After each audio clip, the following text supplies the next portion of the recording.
The Commonwealth Ombudsman has launched an investigation into the high number of suicides and self-harm incidents in detention centres. The inquiry comes as hundreds of detainees who've been held on Christmas Island are being flown to the mainland for processing. They'd been in limbo because they arrived after the Malaysia deal was announced, but before the agreement was signed. The ABC's Jane Norman reports from Christmas Island. For these asylum seekers, the weeks of uncertainty are finally over. The relief was obvious. Rather than heading to Malaysia, this group is flying to Darwin, where their claims for asylum will be processed.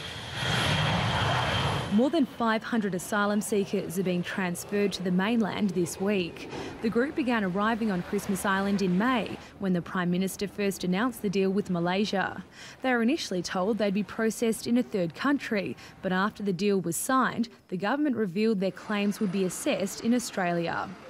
Federal police numbers were boosted in the wake of last week's riot, and they remain here in force as the government prepares to implement its Malaysia solution. While authorities are preparing for new arrivals on the island, the Commonwealth Ombudsman has announced an inquiry into the mental health of asylum seekers already in detention.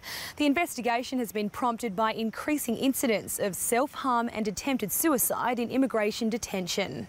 Well, I was at Christmas Island myself in the last week of June, and there were 30 incidents reported that week, and I've since learned that in the first week of July up to 50 incidents from around all the detention centres, and it just tells me that there's something wrong and something needs to be fixed. It comes as no surprise to locals here on the island. Many have been calling for an inquiry for some time. You cannot pen people up for 20 months plus and expect them to survive with sanity, nor the people that are caring for them. Ms Bernard hopes the inquiry scrutinises the level of training given to staff to deal with mental health problems at the centres. Jane Norman, ABC News, Christmas Island.